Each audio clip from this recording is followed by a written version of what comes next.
Bonjour ou bonsoir selon l'heure à laquelle vous nous regardez. Aujourd'hui, permettez-moi d'aborder un sujet économique et social délicat.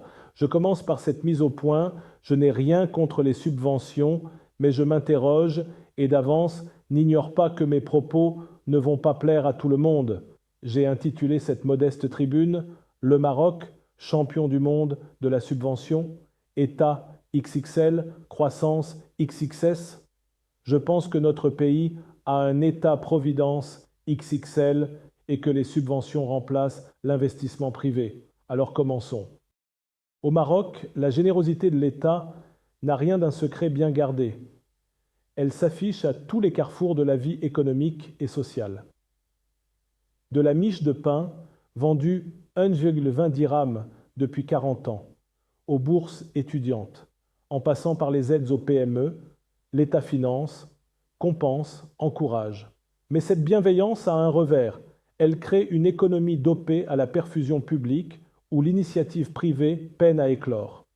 Le Maroc serait-il devenu ce pays qui subventionne tout, ou presque, mais où peu savent réellement créer de la richesse durable? Oui, nous avons bien une subvention dans chaque assiette et dans chaque facture. Prenons la base, l'alimentaire. Le pain rond, icône du panier marocain, est maintenu à un prix artificiellement bas grâce à des subventions à la farine. Le gaz butane, indispensable à la cuisson dans des millions de foyers, est également lourdement subventionné, tout comme l'eau potable et l'électricité, pour les particuliers, mais aussi pour les entreprises. Sans cette aide, combien de familles seraient précipitées dans la précarité et combien d'entreprises industrielles cesseraient d'être compétitives? Cette logique s'étend au transport, les tickets d'autoroute et des bus sont subventionnés, le logement social et économique est également financé indirectement et même directement à l'acquisition via des exonérations fiscales et des facilités foncières. En somme, l'État intervient pour lisser les prix à la consommation, quitte à dissimuler le véritable coût des biens de base. Le monde associatif, politique et médiatique ne fait pas exception. Les partis politiques, les syndicats, les associations de la société civile, mais aussi la presse, qu'elle soit militante ou indépendante, perçoivent régulièrement des subventions publiques. Ce choix peut être lu comme une volonté de pluralisme, mais il engendre aussi un écosystème où la dépendance à la rente publique freine la capacité de ces entités à développer des modèles économiques autonomes.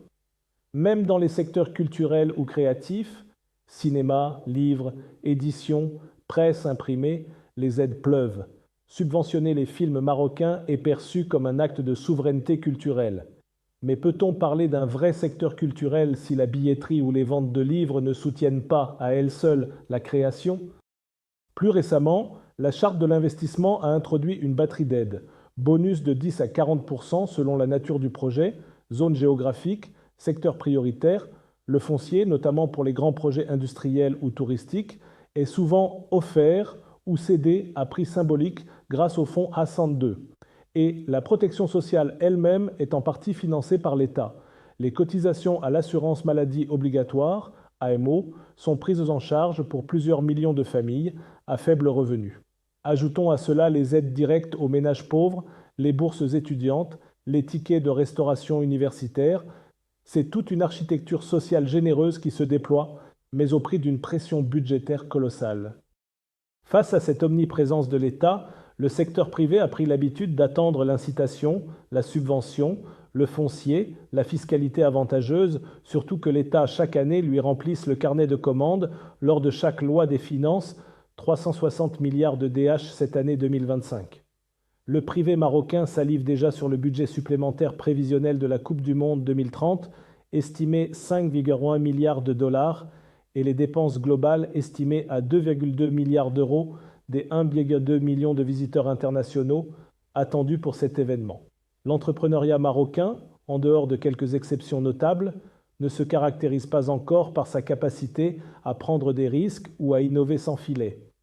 On assiste à une forme de dépendance systémique où l'initiative privée se conjugue rarement sans incitation publique. L'enjeu est crucial.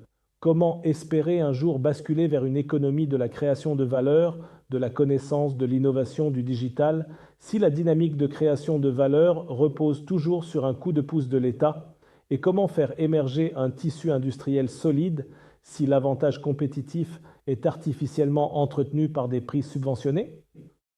À trop vouloir compenser, l'État marocain ne court-il pas le risque de déresponsabiliser à la fois le citoyen et l'investisseur?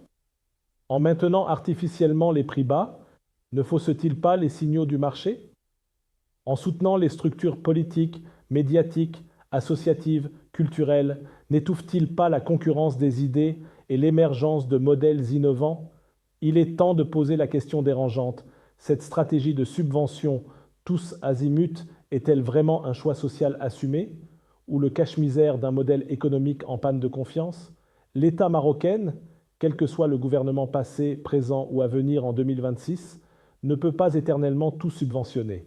L'équation budgétaire est intenable, surtout dans un monde où les ressources publiques se raréfient. Il faudra choisir, cibler mieux, accompagner autrement, responsabiliser davantage.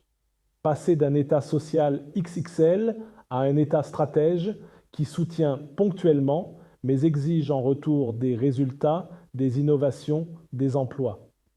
Le vrai défi, ce n'est pas de continuer à compenser les faiblesses, mais d'oser les transformer.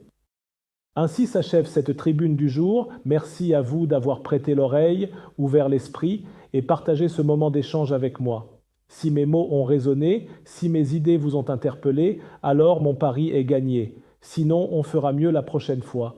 On se retrouve très bientôt, si le cœur vous en dit, pour un nouveau sujet d'analyse et de réflexion.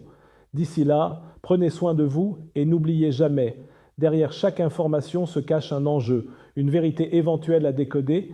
C'était votre chroniqueur Adnan Benchakroun en direct de la rédaction de l'ODJ Média. À très vite.